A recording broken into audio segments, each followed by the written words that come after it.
Hey, Editor Tad here. I didn't give the prompt to give me six-pack abs. It decided that on its own, so just thought I'd share that. Yeah. All right, on to the video. Total Chaos is a first-person survival game that originally started as a Doom 2 mod, which is honestly kind of insane when you think about the scope of what this thing eventually became. Before we get started, I want to give a quick thank you to Apogee for providing the review key for Total Chaos on the Nintendo Switch 2. As always, that doesn't affect my opinion, and this review is based on my experience with the game. You're exploring Fort Oasis, this abandoned industrial island that feels like it's been rotting away for years. And the whole game is built around slowly uncovering what happened here and trying to keep yourself alive. And that's the thing with Total Chaos. This is not just a walk forward, spooky thing happens, shoot monster video game. This is a survival horror game that actually wants you managing yourself. Health matters, hunger matters, bleeding matters, your inventory matters. And because of that, the game has this constant layer of stress sitting on top of everything else. Right away, I was pretty impressed with how much this game tries to pull you in on the Switch 2. The HD rumble is noticeable immediately. It's in the menus, it's in the gameplay, it's basically everywhere. At times, maybe it's a little too aggressive, but I'd rather have that than a lazy port that doesn't take advantage of the hardware at all. It gives the game an extra physical layer, like the console itself is trying to make you feel uncomfortable. This atmosphere is easily one of the strongest parts of Total Chaos. The gameplay is gritty, it's gross and oppressive in a way that works well. But this isn't beautiful in a traditional sense. And honestly, on Switch 2, it's not exactly a looker. But mood is doing a lot of the heavy lifting here. This is the kind of horror game where you don't always know if something is going to attack you, or if the game just wants you to sit there and feel bad for a while, and I mean that as a compliment. The sound design is fantastic. If you play this with headphones, it makes a huge difference. There were moments where the ambient noise, enemy sounds, and weird environmental audio genuinely made my heart race a bit. And for a game that came from such humble beginnings, one developer pretty much, that's impressive. What surprised me the most here is that I actually really liked the survival systems. The health, the hunger, bleeding, and resource management all give the game a stronger identity. You're constantly looking for food, medical items, crafting materials, and thankfully this game gives you a pretty abnormant, what the f am I trying to say? Abundant, that's the word. And thankfully the game gives you an abundant amount of health and stuff to find. I didn't feel like I was just opening drawers that went out of my way. I usually found something useful. That loop is important in a game like this because if you're going to make me scavenge, I need to feel like scavenging really matters. Ooh. Combat here is actually better than expected. It's not perfect, there is some jank to it, but the weight and tension keep encounters pretty interesting. You're not some overpowered action hero, you're scraping by, you're swinging melee weapons, using ammo carefully, watching stamina, and trying not to waste supplies. And actually, I appreciate that the game doesn't feel brutally unfair most of the time. The save points are frequent enough, the puzzles are usually manageable, and combat isn't so punishing that I was dying every 10 minutes. It has some difficulty spikes, absolutely, but overall, it kept me engaged instead of making me want to throw my Switch 2 at the nearest wall. Which I still might do if I have to play this game anymore, because here's how I truly feel. I'm just kidding.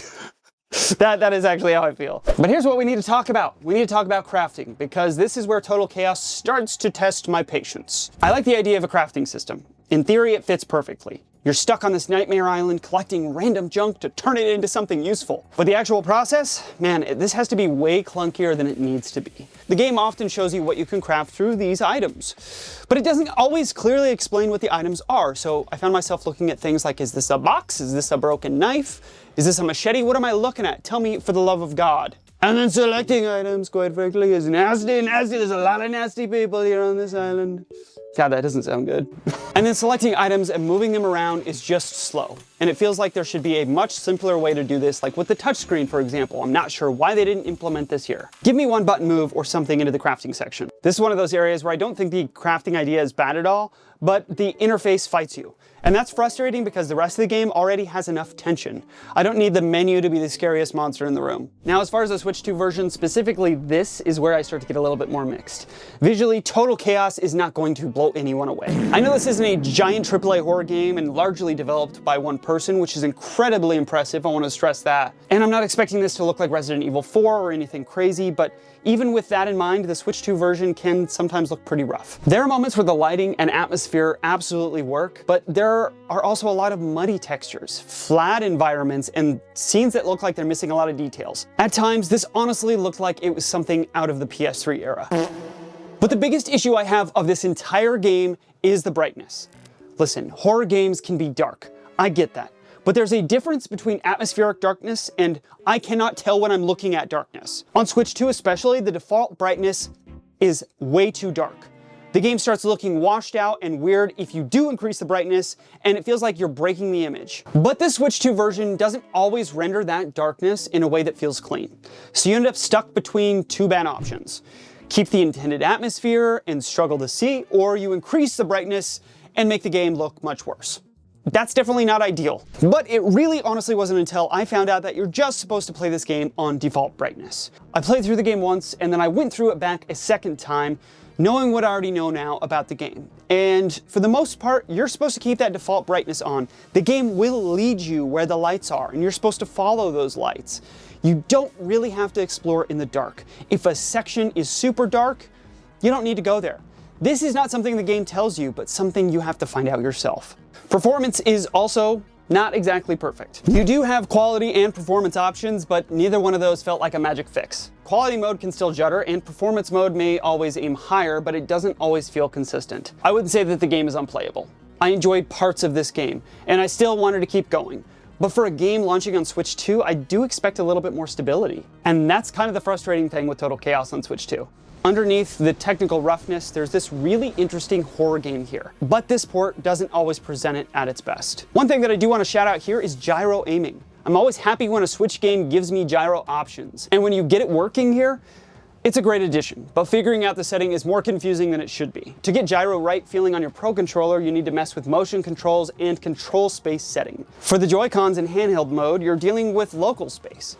And the game doesn't do a great job of explaining what any of this means. So yes, I'm happy the gyro is here, but I wish the game just explained it better. And then there's the narrator. I need to talk about this voice because the narrator sounds like an evil Dark Universe Kingpin version of Vincent D'Onofrio. This is where it started, how it all began. Sometimes it adds to the creepy atmosphere, and sometimes it feels like the game is grabbing you by the shoulders and yelling, "Where's Vanessa?" I see it clearly now. You hurt Vanessa! But honestly, I kind of respect it. Total Chaos is not afraid to be strange. It commits to the bit. And even when the narrator doesn't fully land for me, it still contributes to that uncomfortable feeling that the game is clearly going for. Also, there are some really small things that bugged me here, like, why can't I jump? I know that sounds like a dumb complaint, but we're in 2026. And there were several moments where I wanted to hop over something small or move through the environment a little bit faster, and the game just said no. I know that sounds like a dumb complaint, but it's 2026. I mean, come on, why can't I jump in a game in 2026? I also ran into some occasional game-breaking bugs. At one point, I threw a crafted item over a box that I was supposed to destroy. I had no other items that I could destroy this box with, so I was left to reload the game to a previous point. That should not be happening in a game in 2026. But we're here. And inventory management overall is fine. It's not terrible, but between the crafting and the amount of items you pick up, I just kept wishing the whole UI was just a little cleaner and faster. So here is where I land with Total Chaos on the Switch 2. I unfortunately have a lot of complaints about this version. The visuals are rough, the brightness is a problem, the crafting system needs work. The performance also could be better, and some of the controls, the UI choices are clunky. And yet, I still kept wanting to play more. See, that matters. There's something compelling here. The atmosphere works. The sound works, which especially here in this game, I have to give it a compliment. The sound and the atmosphere, everything combined, it's so eerie and creepy. Definitely want to play with headphones here. This game has a weird, gritty personality that a lot of modern horror games just don't. This game feels like Silent Hill, Resident Evil, and Little Nightmares with some Doom DNA still floating around in there. And somehow, that combination works. And look, this game is not a masterpiece. It's not a must-play for everybody. And if you have another platform that you can pick it up on, I definitely recommend that. But if you want a creepy horror game to play on your Switch 2 handheld mode in bed, this might scratch that itch. And now here comes the rating system that I've worked so hard on. Just kidding, it's a straightforward 1 out of 10. All right, and this is a 7. Total Chaos is a 7 out of 10. It's okay. It's not bad, it's not great, it's just okay. God, I sound like an IGN review right now. This game is flawed, it's clunky, and technically rough in a lot of spots. But the atmosphere, it's addictive, and it's way more interesting than it should be. And sometimes, especially in horror games, that goes a long way. So that's my take on Total Chaos for the Nintendo Switch 2. Let me know down in the comments if you're playing this on Switch 2 or if you're going with another platform. Definitely curious there. And hey, if you guys enjoyed this review, hit that like button down below, subscribe, and stick around for more weird gaming reviews, weird accessories, and whatever else that ends up making it onto your backlog. Thanks for watching, thanks for hanging out, and until next time, be kind, play on. Find